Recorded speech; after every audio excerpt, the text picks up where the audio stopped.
Assalamualaikum warahmatullahi wabarakatuh. Nama saya Faradila Vika Fahrona Azizi, NPM 18111000047. Saya akan menjelaskan tentang tahap persiapan micro-teaching. Yang pertama, mempersiapkan RPP sesuai dengan materi yang akan diajarkan.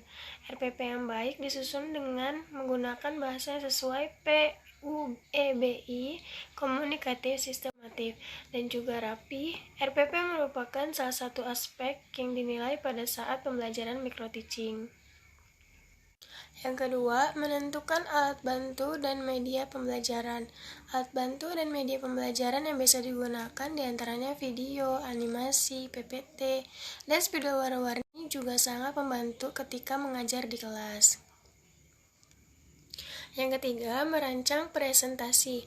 Untuk mengoptimalkan pelaksanaan micro-teaching, guru atau calon guru dapat meminta bantuan orang lain untuk mengatur kelas pada saat proses pembelajaran, dikarenakan pelaksanaan micro-teaching waktunya terbatas. Yang keempat, menyusun orientasi. Perlu disiapkan evaluasi yang akan dilakukan setelah presentasi.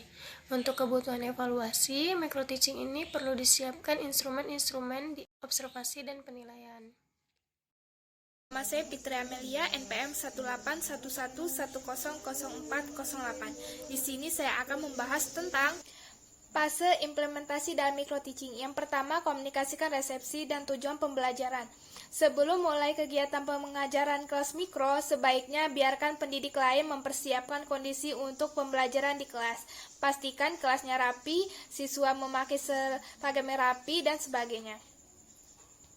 Yang kedua, menerapkan 5M. Tentunya dalam rencana kurikulum dibuat oleh pendidik lain harus terancang kegiatan pembelajaran 5M, yang yaitu observasi, tanya jawab, menalar, mencoba, dan menghasilkan. Memastikan bahwa kegiatan pembelajaran 5 juta sepenuhnya dilakukan dalam micro-teaching. Yang ketiga, gunakan bahasa komunikatif. Dalam pembelajaran di kelas, peredukator harus pandai menggunakan bahasa komunikatif agar tercipta kondisi yang nyaman bagi siswa. Yang keempat, menguasai dan mengembangkan materi utama. Tentunya pendidik harus menguasai mata pelajaran sesuai kurikulum. Sebaiknya teman juga mengembangkan tema dan menghubungkan materi dengan permasalahan dalam kehidupan sehari-hari. Jika pendidik lain menggunakan metode atau mengajar dalam kehidupan mereka, siswa akan cepat mengerti. Oleh karena itu, sedapat mungkin kelola materi yang ingin disampaikan pada pembelajaran ini. Yang kelima, harus mampu mengelola kelas dengan baik. Kemampuan mengontrol kelas merupakan salah satu komponen utama dalam evaluasi kegiatan micro-teaching. Pendidik harus bisa memperhatikan semua siswa agar tanpa terkecuali, dengan memancing siswa untuk bertanya, memberikan respon tentang masalah siswa, dan memperkuat wawasan siswa dalam pembelajaran langsung.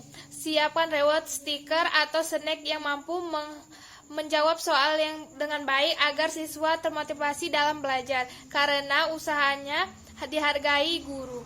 Mereka sangat menyukainya. Yang keenam, menggunakan alat media pembelajaran. Sebagaimana disebutkan pada tahap persiapan, pendidik lain harus menggunakan alat atau media pembelajaran yang sesuai dengan mata pelajaran.